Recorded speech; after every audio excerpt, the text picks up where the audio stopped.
जय श्री कृष्णा दोस्तों। आज बता रहा हूँ जीएसटी के बारे में।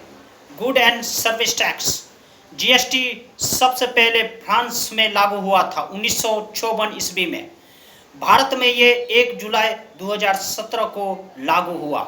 GST good and service tax. हम बात करेंगे कि भारत में जीएसटी पे कितने करते हैं। भारत में 8 करोड़ से ऊपर ही कुछ लोग जीएसटी पे करते हैं, मतलब 5% से कम टैक्स पेयर है भारत में। 4% ही भारत में टैक्स पे करते हैं लोग। हम बात करेंगे गुड एंड सर्विस टैक्स। सबसे पहले भारत में कहाँ लागू हुआ? सबसे पहले जीएसटी आसाम में लागू हुआ था, उसके बाद बिहार में, उसके बाद जम्मू एंड कश्मीर में। हम बात करेंगे जीएसटी आने से भारत की इकोनॉमी ग्रोथ रेट बढ़ा है। जीडीपी 2% भारत की बढ़ गई और जीएसटी 2022 से 23 तक अनुमान है कि 8% से लेके 8.5% तक भारत की ग्रॉस डोमेस्टिक प्रोडक्ट जीडीपी रहने का अनुमान है।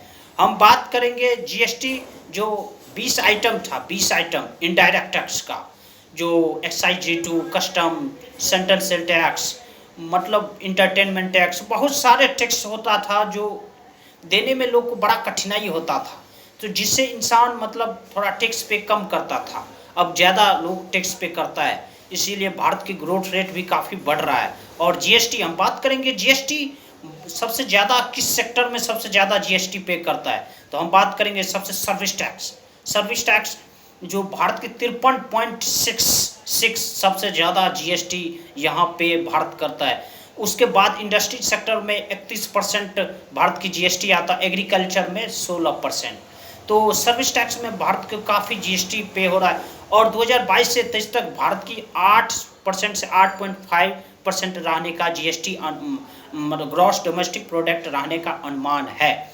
तो हम बात करेंगे जो पहले जो था excise duty, custom, central cess tax, entertainment tax, बहुत सारी टैक्स था, 20 आइटम था इनडायरेक्ट टैक्स को, उसको हटा के गुड एंड सर्विस टैक्स 1 जुलाई 2017 को लागू हुआ। और हम बात करेंगे सीजीएसटी और एसजीएसटी और आईजीएसटी के बारे में। Central good and service tax. Central good and service tax का मतलब होता है कि कोई व्यापारी मान लो बिहार का व्यापारी है और बिहार में भी ही सामान को आपूर्ति करता है, सामान को बेचता है या सेवा देता है, तो वो जो डील होता है वो सीजीएसटी मतलब सेंट्रल गवर्नमेंट को वो पैसा देना पड़ेगा। एसजीएसटी के बारे में बात करते हैं। SGST state good and service tax. State good and service tax मतलब मान लो कोई व्यापारी है, अगर वो सामान अपने राज्य के भीतर ही आपूर्ति करता है तो वो एसजीएसटी स्टेट गवर्नमेंट को पे करना पड़ेगा।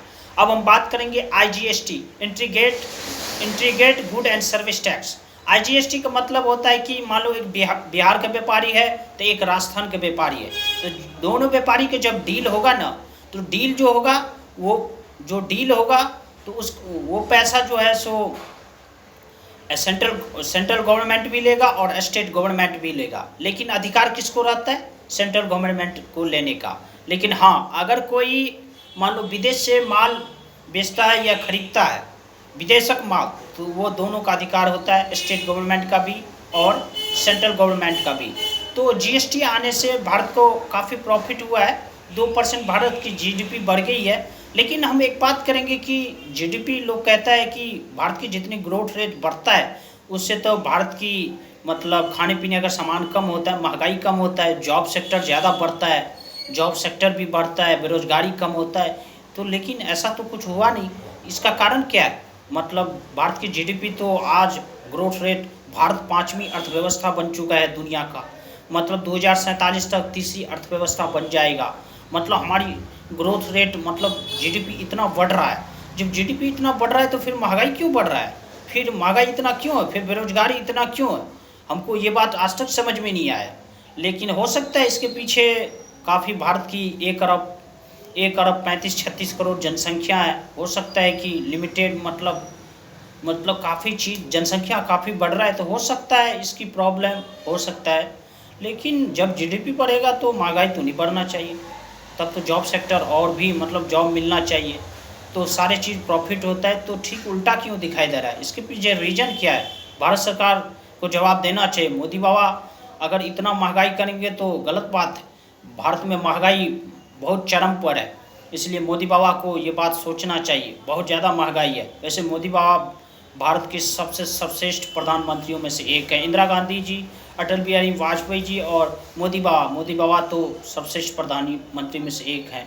हर एक सदी में एक बार जन्म लेते हैं। तो दोस्तों, कैसा लगा वीडियो? अगर अच्छा लगा तो आप लोग लाइक्स, कमेंट और सब्सक्राइब कर दीजिएगा। राधे राधे।